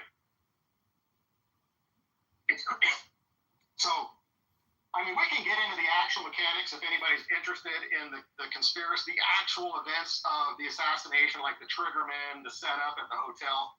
Like, yeah, you might as well, bro. I mean, I'm going right now. I mean, it's interesting how, because a lot of people might say, man, this is sloppy work by the Israelis, but you got to remember that 5 years prior, they successfully assassinated a president. So, telling the civil rights activists really was like, we got away with killing JFK. I think we can get away with killing this black guy, too, no problem. So, this was 5 years after the fact. And then, when did they kill JFK? They killed MLK. 63, MLK was April 4, 68. Okay, guys, literally 3 months later. Like 2-3 months later. Literally 2 months later. 3 months later, yeah. So yeah, they're fixing now to whack RFK just 3 months after this. And by the way, there was actually a plot in between in May of 1968 to use a mind-controlled MK-Ultra Palestinian asset to kill Yasser Arafat in 1968. Oh, yeah. In May of 68, which is right sandwiched in between MLK and RFK, they hatch an MK-Ultra plot to assassinate Yasser Arafat. Since you mentioned American Bank and Trust, Sam, the same day that JFK was assassinated, November 22nd of 63, that's when the Mossad front bank, Swiss Israel Trade Bank, assumed control of American Bank and Trust. I put that down in the chat. And that's Kitover Rosenbaum's funded bank, the Swiss, what you call it, Swiss Bank and Trust. And we'll get these codes. There's the Dr. Nice is up. Welcome. We'll go to original, and then I'll leave the floor to you guys. Have fun. Hey, thanks, Truther. Dr. Nice. The hearing even Molly James' testimony was pretty tragic. Basically. Sorry, Dr. Just when before, can you just go? I said original, and then we'll go. I promised we go there first. I'm sorry. Original, you go first, and Dr. Nice. Hiya, thank you. I was just going to say the Lone Travelers conspiracy theories, my favourites were that Hitler is still alive, Michael Jackson, and somebody else. Elvis possibly, but I think Hitler would be like 130. He doesn't believe in gravity, but the best one is, I don't know if it's his, but I've heard is that Australia and New Zealand are in fact the same island, and they just pretend to be 2 different islands for tourism reasons, and they just, when you land there, they just say, oh, you're in Australia, or you're in New Zealand, which I tell my Australian friends all the time, because I find it just so bizarre, fascinating. So I love that. And then, what else was I going to say? Something silly. It's not really a conspiracy theory, but I was in a space full of whinging white men who were like, they were taking it to be racist and sexist and homophobic, all the usual, and all moaning, about, stuff. And apologies if you heard this, but I just loved it. This man finally got the mic, and in all seriousness, his thing to say was, do you know what? I'm still upset about the opening ceremony of the Paris Olympics. I was like, what? Like, that he's still upset about that, which was nearly a year ago, and like that's what you're so upset about in this world, like not the potential war, the wars that are going on, or the people dying from COVID. No, the Paris Olympic opening ceremony, which at the time I think had some drag queens in it, and I was like, more drag queens. I just found it fascinating that he's still upset about that and not really anything else, and like that anyone would care, and also that even if he was French, no one would care. It was like, what? I just had so many questions, so I just had to share that with you because I found it just fascinating, but and slightly funny. But I hope no one else is still upset about the Paris Olympic opening ceremony. But thank you. Thanks, Kendall. Yeah, there's some wildness that goes on for sure. But, Are you talking about the predictive programming of that opening ceremony, about the angel flying into the sky with a vaccine up its ass? Hold on. We have no order here. That was hands, so we got a couple before we get to you, man. It is correct, though. We are talking about that. But yes, hang in there. We'll get you, Republican. So, Dr. Nice, then Lori, then you can go, Republican. Wow, I'm like all distracted. I don't know what that was. I have 3 favorite conspiracy theories, and one of them has been proven wrong.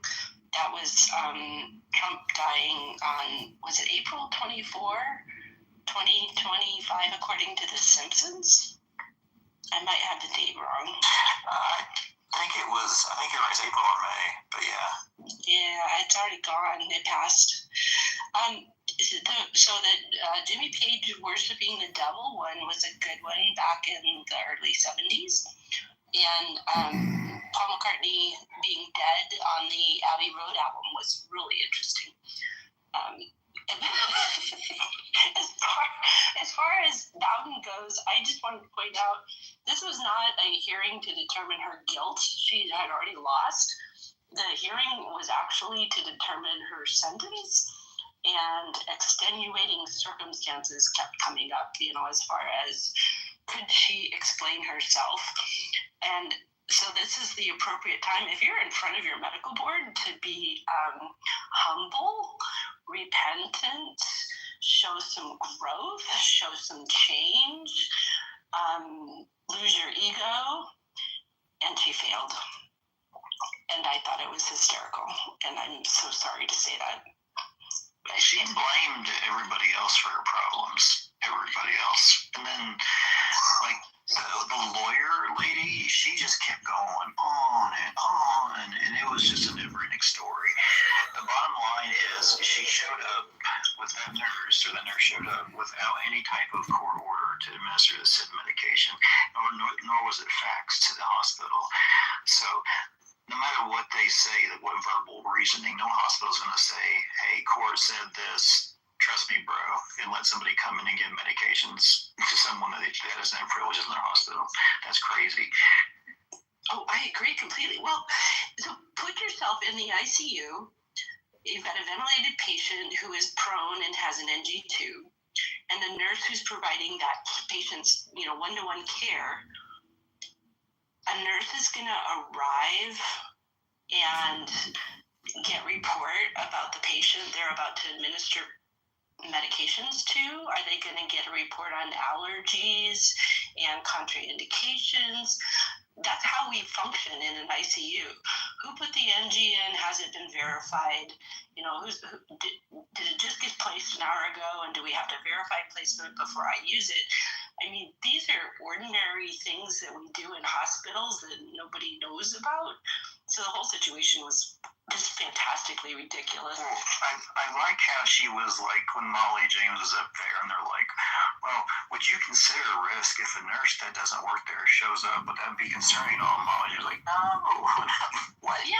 If I had an ICU and some rando came up that, and tried to do things I didn't know, I'd be calling security because I wouldn't know who this person was. Yeah, they're completely unverified, no credentials. It's like, is this the movie Catch Me If You Can? I mean, come on. You don't just walk into an ICU and start delivering care. Doctor, I concur. What do you think, Doctor? I concur. That's what that reminds me of. Anyway, I'll pause. Thanks, guys. All right, thanks. Let's go to Lori, then Republican. Thanks. And yeah, I want to add that Alex Jones and the Blaze, they're also in Texas. And who is the Mary that you're talking about? Is she the one from a long time ago that lost her license? She never lost it. Mary Tally Bowden. She never lost her license. Thank you. She lost her privileges at some hospitals, but this isn't for her discipline. And so, yeah, she's in hot water. Thank you. I remember when she lost her Twitter account and stuff too. All right, thank you. Tally Bowden, because I want to look it up. Oh yeah. Okay, and now we can go to Republicans. Yeah, I just want to read some quotes. This is Dr. Anthony Fauci. When people are vaccinated, they're not going to get infected. This is Joseph Biden, president. You're not going to get COVID if you have these vaccinations. This is Rochelle Walensky. Please mute. I'm not finished yet. Vaccinated people do not carry the virus and don't get sick. Albert Bourla, Pfizer CEO. There's no variant that escapes the protection of our vaccines. Bill Gates, everyone who takes the vaccine is reducing their transmission. Rachel Maddow, this is the last one. Now we know the vaccines work well enough that the virus stops. The point is, all communication is hypnosis. If this is an actual debate room about pro-vax versus anti-vax, I am a conspiracy theorist. I think the vaccine was a deep state plot to essentially destroy the fertility of America, to rape us up the ass with an unnecessary injection from a government-funded facility out of Wuhan. We need arrests now. Fauci, arrest. Joseph Biden, arrested. Bill Gates, arrested. Rachel Maddow, arrested. Albert Bourla, arrested. We need vaccine justice now. Can you calm down a minute? I'm hypnotized right now, so. Republican. I might be going to your side. Look at this flag. Republican, why did you believe those select people that you mentioned? Believe them? I'm reporting the news that these scam artists have infected you with a mind virus, that your injections were completely unnecessary and resulted in sudden death. Sudden death! Who died suddenly? There was one sudden death, and I think it was maybe your common sense there, sir. And my ears. Listen, the point is, I am running against Darren LaHood, 16th District Congressman. He's a vaccinologist, told everybody, if you don't get vaxxed, we'll never be able to stop the pandemic or the spread. Get Moderna, Pfizer, J&J in your bloodstream now. Get an experimental mRNA cocktail stuck into your arm so you can possibly die of a sudden death. Heart arrhythmia, brain aneurysm. You're gonna die if you get this vaccine. We need arrests now. Who created the vaccine? Who's the president? They called himself the father. Dr. Bill Gates, the vaccinologist genius who started Microsoft Software Corporation. Is the president of the United States in 2020? Listen, the point is, Donald Trump, he was walked in by a bunch of vaccinologist liar fronts. He needed to fire Fauci on the spot. He didn't do it. We needed the "you're fired" show by Donald Trump. He didn't give us what we wanted, but we are MAGA now. MAGA now. How's that going? How's the polls looking for? It's looking great. Donald Trump is upsetting more Democrats. Actually, the real vaccine is Donald Trump because he's causing sudden death with Democrats. Their heads are popping. Their Doge scam is imploding. All their DEI and stupid bullshit is being exposed. Doge is exposing woke spending. We need to thank Elon Musk for this room, aka Adrian Dittman, because without Elon Musk's $40 billion in buying this platform, there never would have been an opening into the censorship industrial complex of the Democrats and the deep state industrial complex. So thank Elon Musk. Otherwise, this room wouldn't even be possible. Thank you, Elon, for exposing the scam artists, the frauds. We were using it before you took over. Sorry. Keep telling yourself that, you liar. Deep state infiltrators from the CIA, FBI controlled this app. Don't you know anything about the Twitter files and Matt Taibbi? You don't know shit, Dr. Vaccinologist. You probably are triple boosted. You're probably double vaxxed. You probably already had a brain aneurysm. Did your heart pop yet? Do you have a migraine and do you have pain in your hamstrings? Do you have lower back pain? Dude, all you did was look like a... Are you married? Because I'm looking. Are you married? I'm married to America, to Uncle Sam. We're gonna arrest Dr. Fauci. We are gonna arrest Dr. Bill Gates, and we are gonna primary every single Republican rhino in the Congress till there's not one more COVID-19 vaccine scamologist in the Congress. They're all getting primaried, starting with Darren LaHood. First troll attempt of all time, man. This is boringly embarrassing. This is bad, man. Please do something new. Like, we haven't heard this shit for 3 years. Well, welcome back to another episode of Low IQ Dumb People who like to waste their time on X Spaces all night. Listen, the people of America want justice against Pfizer, Moderna, J&J, Bill Gates, Dr. Fauci, the CDC. Robert Kennedy is bringing us justice now! Can you share the script with the room? Because this is pretty embarrassing, man. You're projecting your own embarrassment and your own stupidity, you sheep! You lemming! You slave to the deep state! Republican, I'm a boisterous troll, blah, blah, blah. Yeah, we got you. Same shit at a different day. Tell us something new. Tell us something new. All communication is hypnosis. Wake up, sheeple! You voters, you're getting destroyed by property taxes, high gas, high electric. You're getting vaccinated with experimental mRNA cocktails that are defertilizing you, killing you. You're all brainwashed moron clowns, Democrats. You're a bunch of Democrats. Oh my God. You make Scary the numbers look same truther. Holy shit. But that was embarrassing for all the wrong reasons, man. You're projecting. You're an embarrassment. Go call your mommy and ask her if she got vaccinated and whether or not you took your flu booster. Get your boosters. Go to Walgreens and see your pharmacist for your latest COVID-19 vaccine update. I think he's one in 2 or 3 different lines. I do not tonight. I should though. You know, 44 billion, not 40, by the way. Let's check the nest. No, not much. Thank you, Dr. Bill Gates. May I have another booster, please? Thank you, Pfizer. Thank you, Moderna. Thank you, J&J. Feeling great. My health is fantastic. All my problems have gone away with your amazing COVID-19 vaccine. Thank you for making me feel so much healthier. Thank you, Rachel Maddow. Thank you. Thank you, Operation Warp Speed. Thank you, taxpayers. Thank you.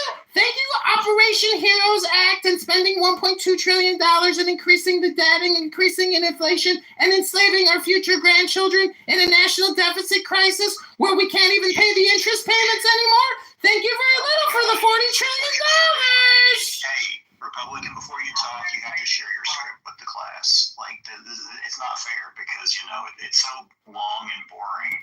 Like, that's the only thing long, but not the only boring. You just keep projecting all your boring content. You're not saying anything interesting. Try to be a little entertaining. Try to be a little funny. Oops, you must be triple boosted and double vaxxed. You're super boring. Hey, come on, everybody. Put a 1 in the chat if you think he's super boring and I'm more entertaining than him. You're super boring and you're projecting. See, there you go, dude. You can't even come up with something original. This is sad. Come on. Okay, do you know who my president Give us a new conspiracy. A new one. God, it's Gavin Newsom. Gavin Newsom's going to be your president. I don't think so. No, he's my president now. Oh, you love Gavin Newsom. He's got great hair, but he doesn't have any brains. He's another moron. But yet he runs the PM, don't feed the trolls. He's just like rambling. I'm not rambling. We need COVID-19 justice now, and Robert Kennedy is going to give it to us. Dude, if you're not going to say something new, we're going to move on. Because this is boring. You're not saying anything original or interesting. You just keep repeating yourself about how boring I am. Why don't you try to be a little interesting? Okay, thumbs down. Thumbs up or thumbs down? Who wants this guy to keep talking? Thumbs up if you want him. Thumbs down if you don't.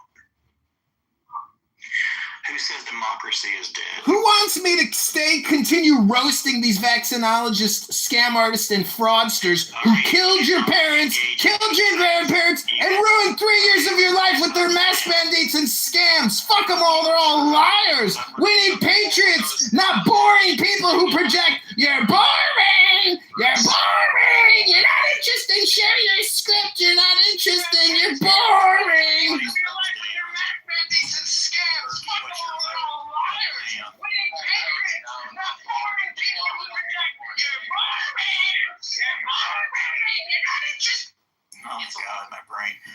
No, I didn't remove them from the space. I just took them off speakers. If you can come back and behave like a normal adult, we'll bring you back.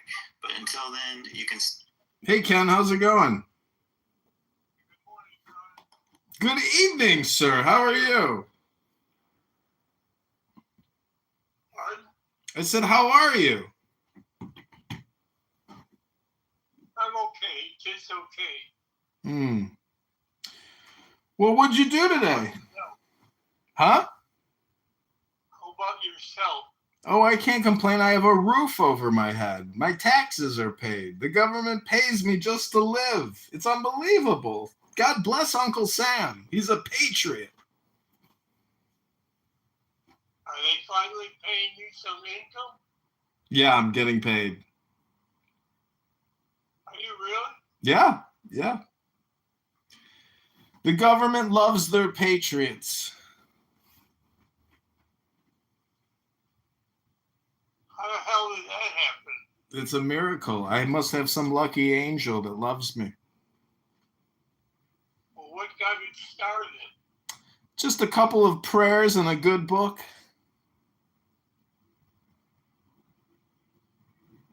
Well, good for you. Congratulations.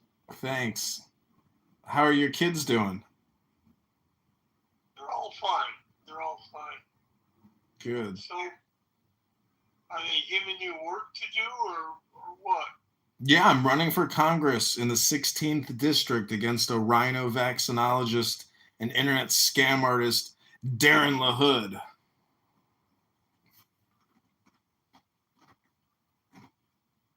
Well,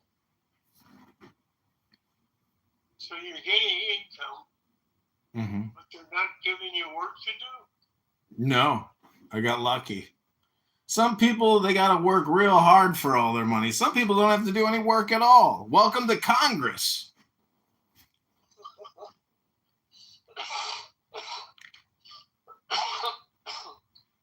Good for you, John.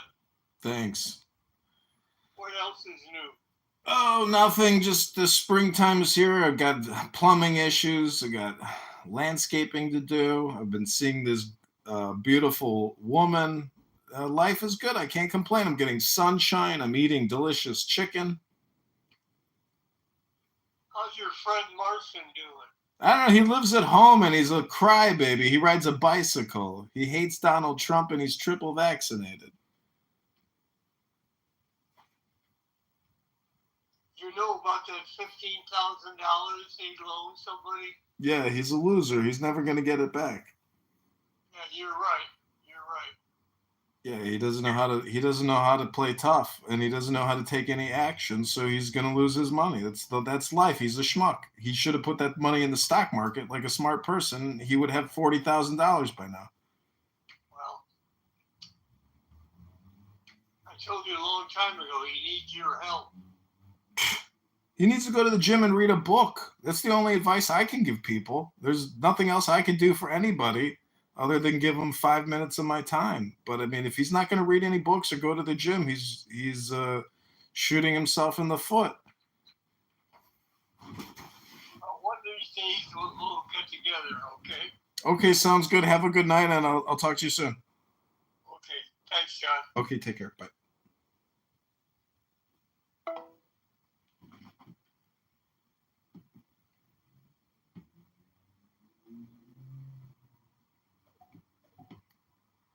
But of the people I knew, that's how it worked. And when I heard this discussion this evening, I was thinking, no, we don't do opinions in science. We do what can you prove? What is proof? What is evidence? What can stand up to peer review? And if your argument stands up to peer review, then by all means, publish it. But if it's gonna be just a lot of, this is my opinion and I disagree with everybody else, that's not science. That's opinion, and that's got no place in the discussion about healthcare. And look at it this way. When COVID-19 had just begun, I had to have an x-ray, and a friend of mine was a radiologist, and he showed me a short video of a guy's lungs that he was basically within a day or two of dying from COVID-19. I just said to him, where does the air go in?